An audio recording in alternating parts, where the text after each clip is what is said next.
Hey everyone, I'm Nato King, and last time on Folklore, we got to the end of Chapter 4 with Keats. Of course, everybody voted that we're going to see what Ellen was up to during that chapter this time.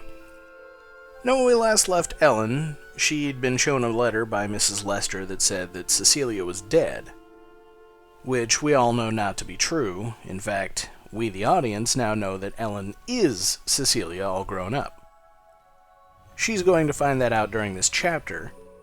We're just going to have to wait and see what happens in the meantime.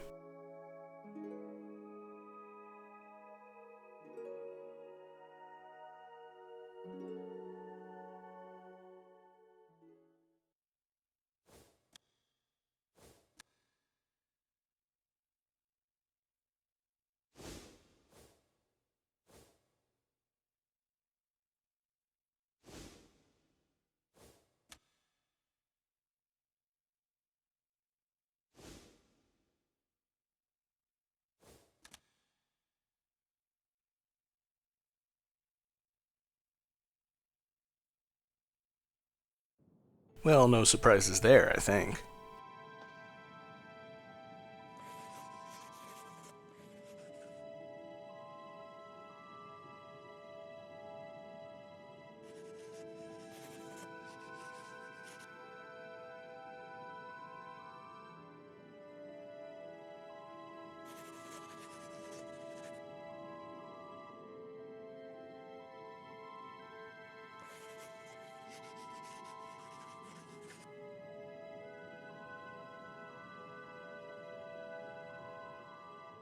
Well, when he went through the chapter as Keats, Harriet was already dead.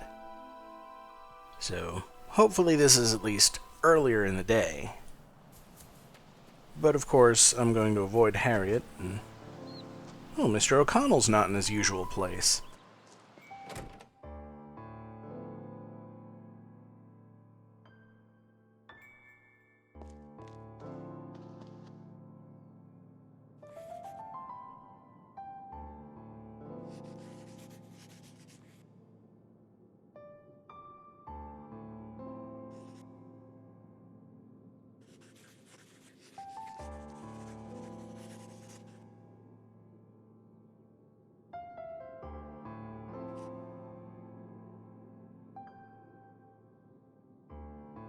Yeah, I think we're pretty familiar with Regine's hatred of Cecilia.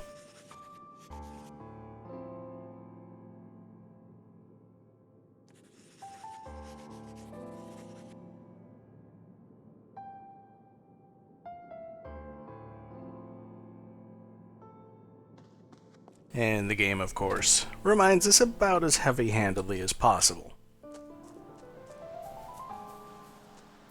Granted, now we know why it is that Regine projected that hatred onto Ellen, but she's still learning. It's kind of hard to separate that when going through any chapter for the second time.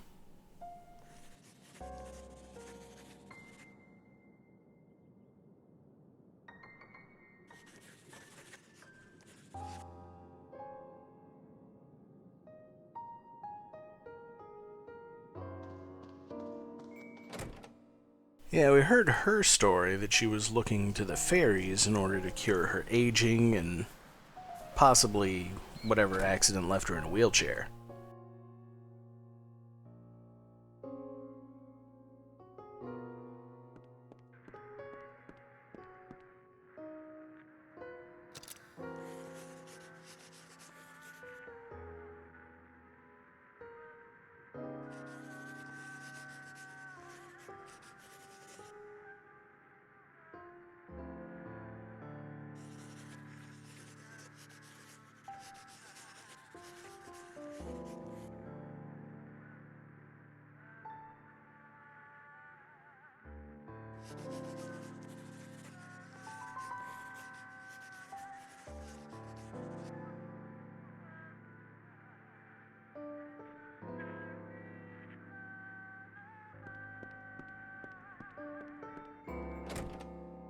So, I believe he's talking about Cecilia being injured beneath the henge.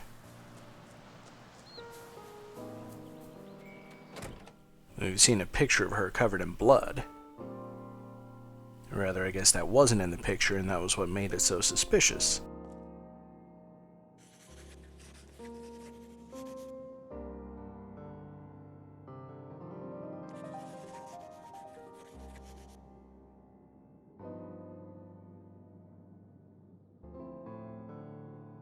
Yeah, so I think she's telling us that there's a quest for us. Yeah, she's telling us that there's a quest for us. Well, as usual, we'll get to that once we've captured all the folks in this chapter. We haven't even found the Netherworld realm yet. And I'm kind of wondering if O'Connell's not outside Ellen's cabin, is he at home, maybe? I think someone mentioned in the thread we haven't actually been in here since way back. But no, house is empty. So I guess the only other person to talk to now is Harriet. We'll see what condition she's in.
I guess probably those ancient fairies she was talking about were Livane and her people, the messengers. Or at least, whatever tribe it was that the messengers were part of. There's another weird thing that happens in this chapter. I don't know why, but it seems like half the time Ellen's character model just has her mouth hanging open when she's not talking. It looks weird. But since Harriet won't talk to us until she's dead, we have to go and get O'Connell involved, which we were already told when we played as Keats was where Ellen went this chapter. And now he's at home.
So that's the story of Lulu and the medallion that he mentioned to Keats earlier.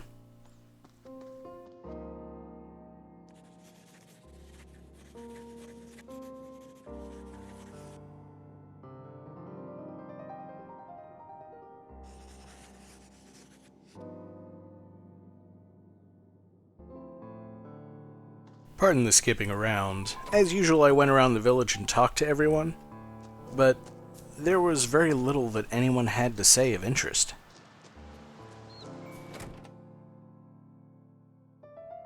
For the most part, it was just repeating the stuff they said before we talked to O'Connell.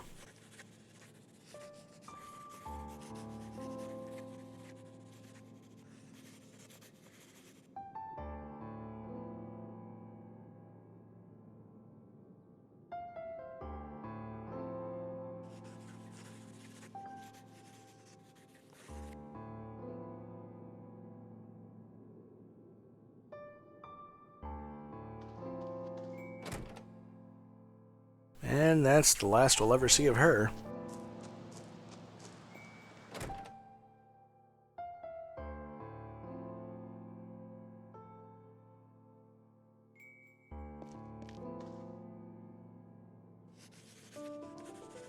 Yeah, everyone is just saying pretty much the second thing they would have said if I had stayed and talked to them before. So, we're done here. It's time to open the next realm.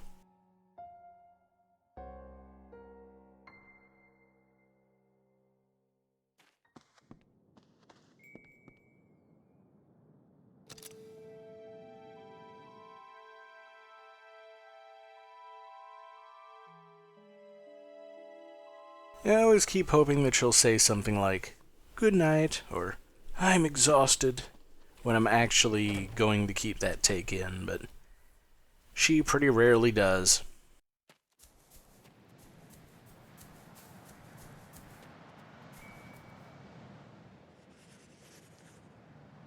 Yeah, at this point, I think Harriet's already been murdered, but no way to know. I did want to see whether I can get into Keats's cave at night, since, there's no door to be locked.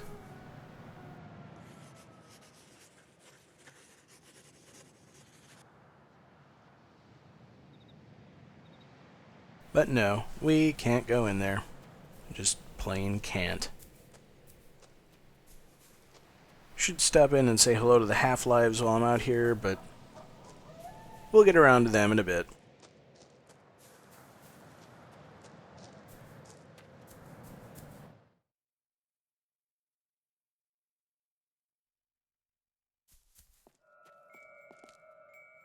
So it's time to see where this brass medallion will lead us. Granted, it's going to be to the Endless Corridor.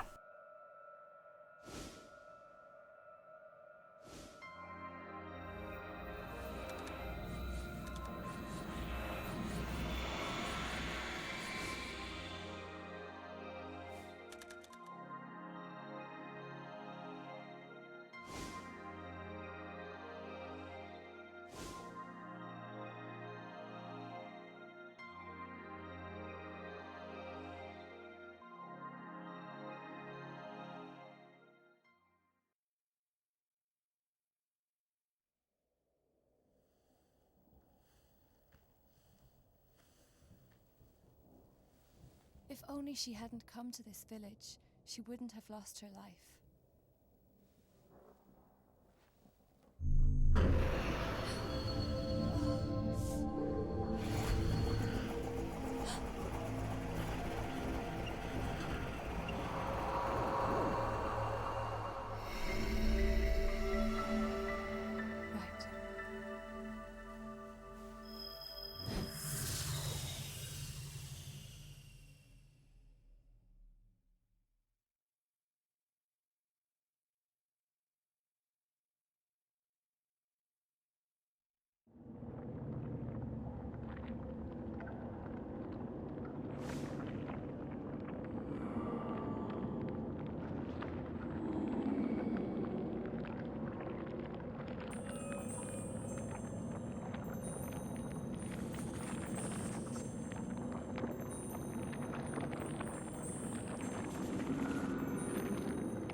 So as Keats, we came in here to find a friend. As Ellen, we're here to defeat an enemy, and they're both the same woman.